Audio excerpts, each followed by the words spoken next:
Welcome to the Better Together podcast, where we look for ways that we can work together to more effectively serve the body of Christ. Today we have here with us Mr. David Womack. He works with Randall House Publication. He tries to put tools in the hands of others and churches, especially to try to help them to do generational discipleship. And so today we're going to talk to him about his latest article in this issue of One Magazine called Coaching Parents to Get Involved in Generational Discipleship. So David, thank you for taking the time to join us today. Thank you for having me.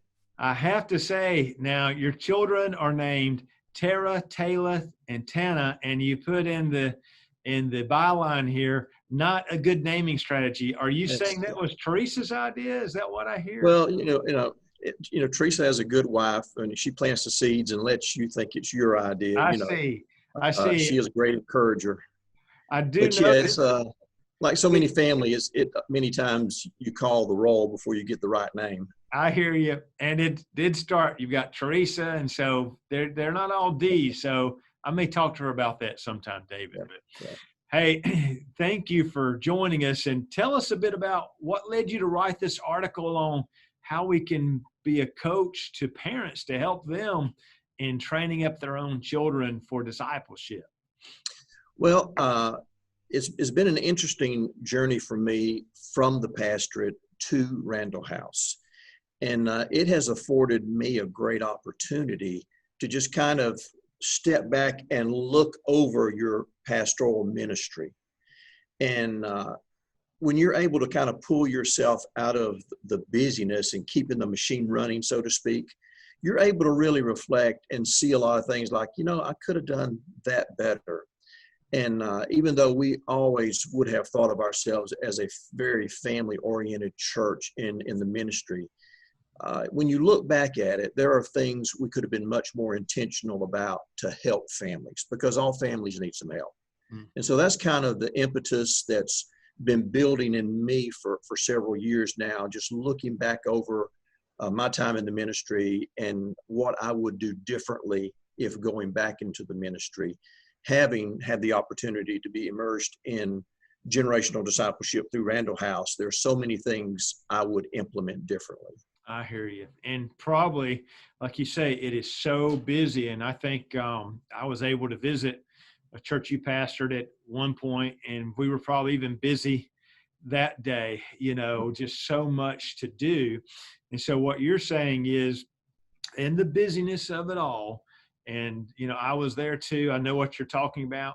You're saying pull back and stop and think about, what is it I'm doing, and am I doing the right things? And I like this analogy you give of coaching. So you talked about coaching and what a good coach does to prepare an athlete. Share with us a bit about what does just a regular coach do that we can kind of pick up on as church leaders? Well, in the article that's in this issue of One Magazine, we talked through a few points. A coach, one of their responsibility is just try to develop the player and help them to be the best player they can be and to play their position to the best of their ability. And as a pastor, we do have that responsibility as a coach. Discipleship is part of our responsibility. Now, we don't do that solo. And a smart pastor will recruit as much help as he can get and surround himself with people that can be very instrumental in discipleship, especially in discipling parents.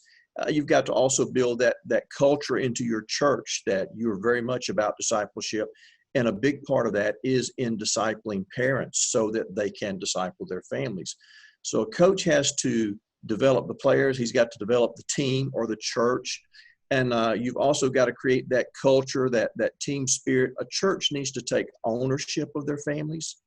I heard a phrase one time that really bothered me then, and it bothers me even more now, that it's hard to do church with your family. Now, I understand what that means is sometimes, family baggage can be carried over into the church, but it's a privilege to be able to do church with family. And, I think if you're in a church setting that you have a lot of family, Don't focus on any negatives that could bring. Focus on the positives that brings. It's a Mhm. wonderful thing to be able to attend church with family and extended family. But I think one of the key things, and this really does fall to the pastor, every coach has a process for how they do everything and how they make sure that the things are being carried out that they want carried out. And Mhm. so a pastor really needs to think through, how are we ensuring that we're doing what we really need to be doing? How are we getting it done? Excellent. So you're saying, as a pastor, and you talk about this a lot, like having a plan, just like a coach has a plan. And so you're saying, plan out, how am I going to help my parents? What am I going to do to create the culture in my church that's helpful to families and so forth? And you're saying, just be very intentional about that. Really, really think that through and really plan that through Yeah. too. And I think the word intentional is key. Hmm. Uh, every pastor I know is doing a good job. They're working hard. They love their people. They love God, and they're doing a good job. But again, the tyranny of ministry is we just get so caught up in keeping everything rolling and taking care of the different things that sometimes that intentionality suffers a little bit, just because of the grind. Yeah, yeah.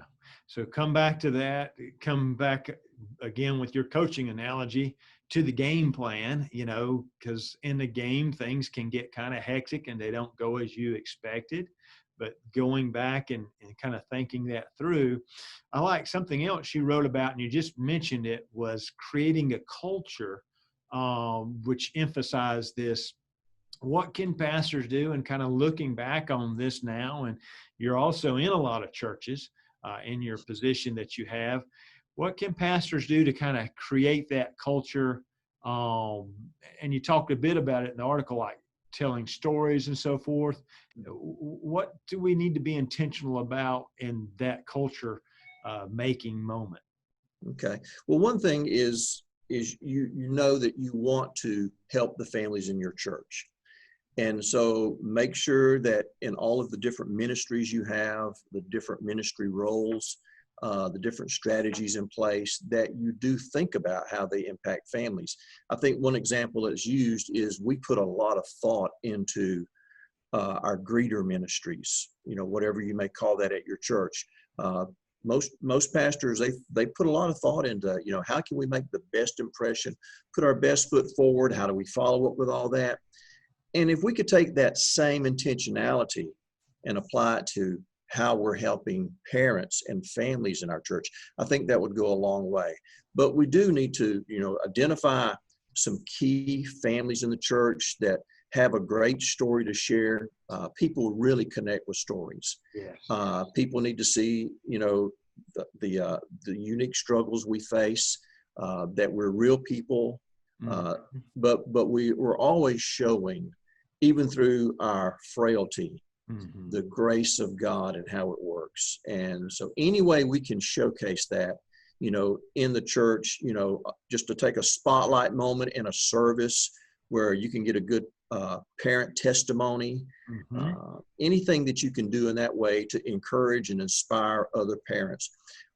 Our people need to know what success looks like. I Mhm. mean, that's why we preach on, how to grow as a Christian. We preach about, reading the Bible, studying the Bible. We preach about disciplines that need to be a part of our life so that our people can know what a good disciple looks like. And so we apply the same thought process to parenting. And so we have to show them, what does success look like?